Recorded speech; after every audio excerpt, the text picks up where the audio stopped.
When I was 4, I discovered something terrifying in the bathroom. There was this little boy in a fancy gold-embroidered robe, and his body had something mine didn't, but the dude was super generous. When he found out I didn't have one, he immediately had a maid grab a pair of scissors and offered to cut it in half and share. Hearing that, my little pigtails nearly fell sideways. This dude I just met was already ride or die. Once mine grows in, I'll pay you back, I promise. Sure, now stop crying. The maid came back with scissors fast. Right as he was about to cut, a palace maid rushed forward to stop him, and all the maids around, and eunuchs dropped to their knees all at once. I still had no idea how serious this was, until my parents came rushing in. The same parents who always treated me like their whole world decided to give me a taste of a solid bamboo cane beating. My dad, a civil official, apparently had the makings of a military man, and my mom, she was absolutely no joke either. If that little boy hadn't stopped them, I would have been done at age 4. Even though he was around my age, he was surprisingly mature and took the blame for everything. It wasn't until later that I found out he was actually the crown prince. The guy destined to live 10,000 years almost got cut short because of me. After that, to keep the whole clan alive, my parents never let me join any events again, terrified I'd cause another disaster. But when I was 7, a single imperial decree put our whole family's name flickering on the life and death list all over again. The palace allowed top officials' kids to study in the royal study, basically as study companions for the princes and princesses. After my parents triple-checked with the eunuch who delivered the decree, my name was definitely on the list. With no other choice, they drilled into me to watch every word and move inside the palace, and not cause any trouble, especially stay far away from the crown prince. But 3 years had gone by, and I'd completely forgotten what he looked like. My mom got dead serious and told me, he wears bright yellow robes, or clothes with a 4-claw python embroidered on them. That's your guy, the crown prince. All right, forget it. I'll just find a corner and lay low. On my first day at the royal study, I grabbed a corner seat, but the window seat was already taken. The guy was in a plain white robe with cloud patterns on the collar. I quietly breathed a sigh of relief. Not bright yellow, no 4-claw python pattern. So I just plopped down right next to him. The guy didn't even acknowledge me, just kept reading his book. I sneaked a glance, and honestly figured he must have specifically claimed this seat. Definitely not here to actually study, just playing scholar. Then I turned sideways in my seat, eyes locked on the entrance, to spot the crown prince the second he walked in.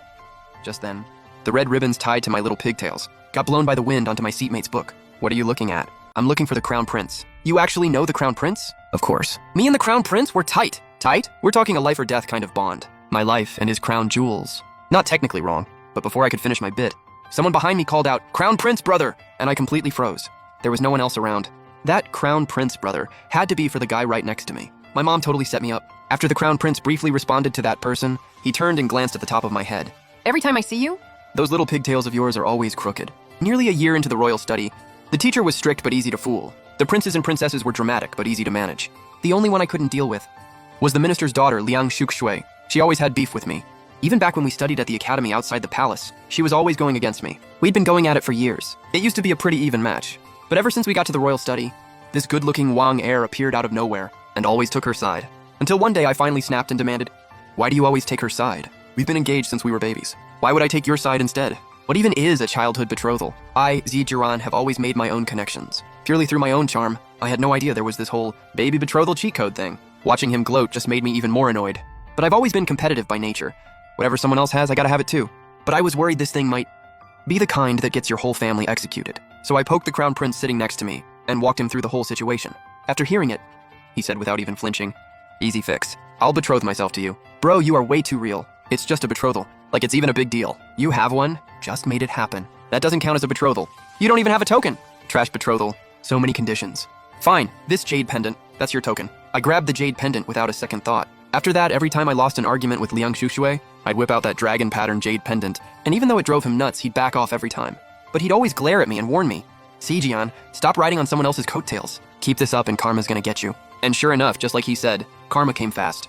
When a eunuch from the Empress's palace showed up at our door, my parents were completely lost. When they heard the Empress was calling them to the palace to formally discuss my engagement to the crown prince, they were straight up stunned. The palace also sent over a bunch of fancy stuff I'd never even seen before, along with an imperial decree personally requested by the crown prince. Congratulations to Lord and Lady C. When all eyes turned to me, I didn't hesitate for a second. I bolted. My parents chased me with a broom. Once they caught me, they grabbed me by the collar, along with all the stuff the palace sent, and threw me into the carriage. My mom had always been known for being proper and elegant, but right then she dropped the whole act and went completely off on me. I quietly pressed my lips together and tried to shrink into the corner of the carriage. Once their anger slowly died down, what followed was pure unfiltered worry.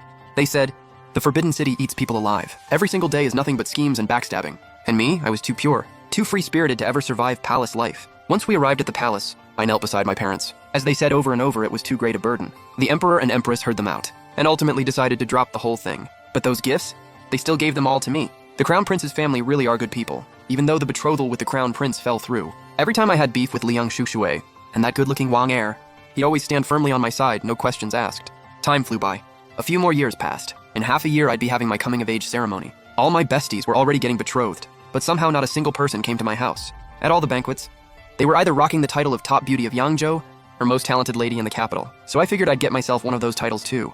But when I looked around, every region's top beauty and top talent titles were basically already all taken. The Crown Prince next to me didn't seem fazed at all. You don't even have someone you like. Why rush into a betrothal? Who said I don't? So what's he like? Which one are you asking about? There's more than one.